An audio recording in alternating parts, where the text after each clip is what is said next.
Bom dia, mais uma manhã com Deus, priorizando a palavra de Deus. E nesta manhã do dia 25 de outubro, nós vamos meditar de Marcos, do capítulo 1 ao capítulo 3. E que a paz do Senhor encha o teu coração nesta manhã. Vamos iniciar hoje o livro de Marcos. E o livro de Marcos é o mais curto dos 4 evangelhos, né? E Marcos, ele é filho de Maria, primo de Barnabé. E ele viajou com Paulo, com Barnabé, passou um longo tempo com Pedro, e Pedro chamava de meu filho, né? Pedro tinha um carinho especial por Marcos. E nós vamos ver que o Evangelho de Marcos provavelmente foi escrito antes da destruição do Templo de Jerusalém, né? 70 depois de Cristo.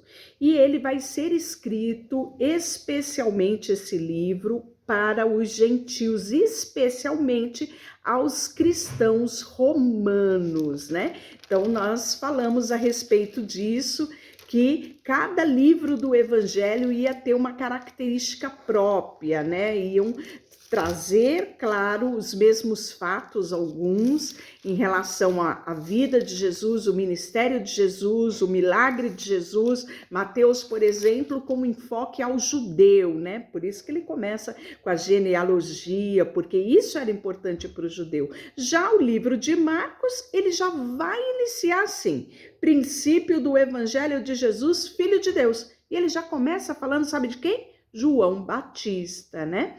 Então, conforme está escrito pelo profeta Isaías, eis aí que envio diante da tua face o meu mensageiro, o qual preparará o teu caminho, né? Malaquias 3:1. E Isaías também vai profetizar isso: voz do que clama no deserto, preparai o caminho do Senhor, endireitai as suas veredas, né? E aí, usando-se essa profecia de 2 profetas, um maior, Isaías, e um menor, Malaquias, ele apresenta a figura de João Batista. Apareceu João Batista no deserto, pregando o batismo de arrependimento para remissão de pecados. E aí, logo, ele vai em seguida falar que João dá testemunho de Jesus, porque João dizia: após mim vem aquele que é mais poderoso do que eu, do qual não sou digno de curvar-me ou desatar-lhe as correias da sandália. Eu vos tenho batizado com água, ele, porém, vos batizará com o Espírito Santo. E aí logo vem o batismo de Jesus, no 1:9. Naqueles dias veio Jesus a Nazaré da Galileia, por João ser batizado no Rio Jordão. Logo, ao sair da água, viu do céu rasgar-se e o Espírito descer como uma pomba sobre ele. Então foi ouvido do céu a voz: tu és meu filho amado, em quem me comprazo. Então nós vimos esse relato em Mateus 12, olha só. E aqui no primeiro capítulo de Marcos nós já temos esse relato. E aí logo vem a tentação de Jesus. Então você vê que Marcos, ele traz as coisas muito resumida, muito prático, né? Porque não havia essa necessidade. Os gentios visualizavam tudo aquilo, né? E não tinha essa necessidade minuciosa que Mateus teve ao relatar ali para os judeus, quando o judeu dava devida importância, né, à tradição. E aí nós vamos ver que ele vai relatar a tentação de Jesus. Jesus logo depois volta a Galileia e lá vem a vocação dos discípulos. Olha só, no capítulo 1, quanta coisa a gente pode ver. A vocação dos discípulos, caminhando junto ao mar da Galileia, viu os irmãos Simão e André, que lançavam a rede ao mar. Vinde após mim, eu vos farei pescadores de homem. Então eles deixaram imediatamente a rede e os seguiram.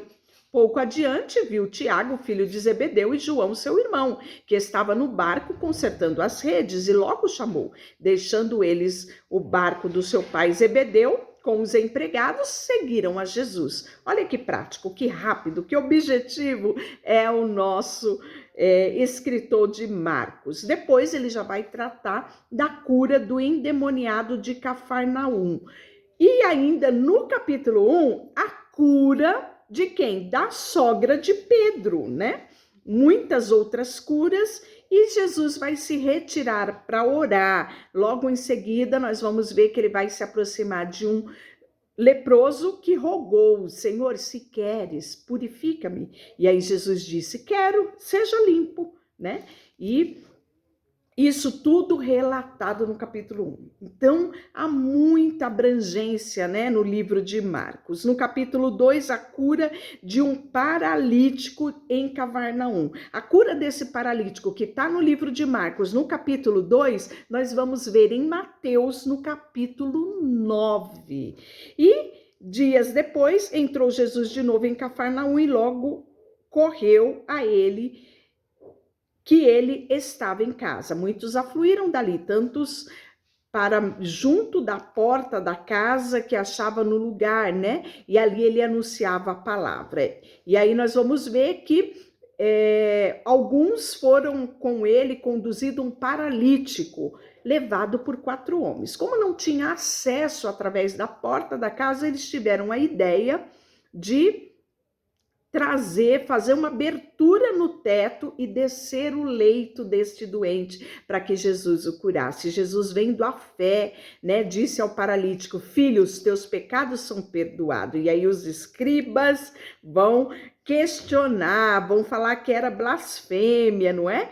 Você já passou por esse texto também lá em Mateus, né? E aí Jesus disse: o que é mais fácil? Dizer ao paralítico que estão perdoados os pecados, ou dizer: levanta, toma teu leito e anda, para que saibais que o Filho do Homem tem sobre a terra poder para perdoar pecados? Disse ao paralítico: eu te ordeno, levanta-te, toma o teu leito e vai para a tua casa. Então ele se levantou no mesmo instante, tomando o leito, retirou-se da vista de todos, ao ponto de admirarem todos e darem glória a Deus, dizendo: jamais vimos coisa assim.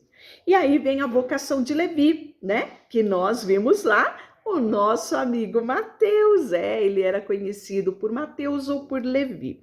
De modo que Jesus saiu para junto ao mar, e tendo a multidão vir ao seu encontro, ele os ensinava. E quando ia passando, viu Levi, né, sentado no seu local de trabalho, na coletoria, né?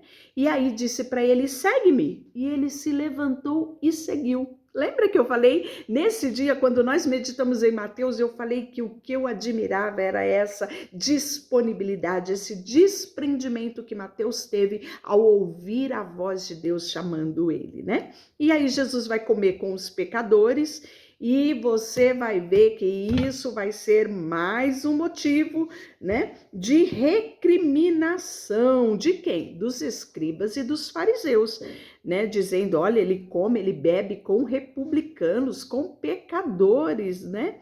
E Jesus respondeu, diz: não são.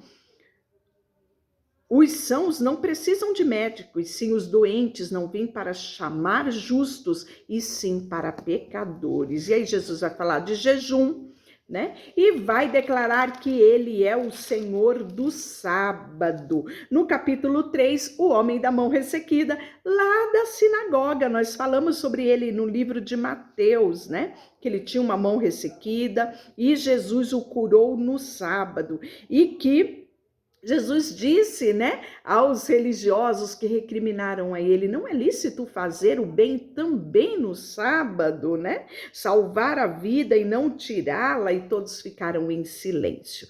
Jesus vai retirar-se, a cura sempre acontecia. E o livro de Marcos vai falar que muitas curas se deu à beira-mar, né, onde Jesus pregava a muitos. E aí a escolha dos 12 apóstolos e os seus nomes são relatados no capítulo 3. Pedro, Tiago, filho de Zebedeu, João, seu irmão, André, Filipe, Bartolomeu, Mateus, Tomé, Tiago, Tadeu, Simão, Judas Iscariote, né? E blasfêmia novamente dos escribas. E por fim, um pouquinho no final do capítulo 3, nós vamos ver a família de Jesus. Nisto chegaram a sua mãe e os seus irmãos, que tendo ficado do lado de fora, mandaram chamá-lo. Muita gente estava assentada ao redor dele e disseram: olha, tua mãe e teus irmãos estão lá fora para te procurar. Então ele lhe respondeu dizendo: quem é a minha mãe e os meus irmãos? E correndo olhar pelos que estavam assentados, disse: eis a minha mãe e os meus irmãos. Portanto, qualquer que fizer a vontade do meu Pai, a vontade de Deus, este é meu irmão e a minha mãe. Deixa eu orar por você, Senhor, nesta manhã. Colocamos diante de Ti o nosso coração. Sabe, queremos fazer a tua vontade e assim sermos considerados família de Deus. Colocamos diante de ti tudo o que temos e somos, em nome de Jesus. Amém. Deus te abençoe.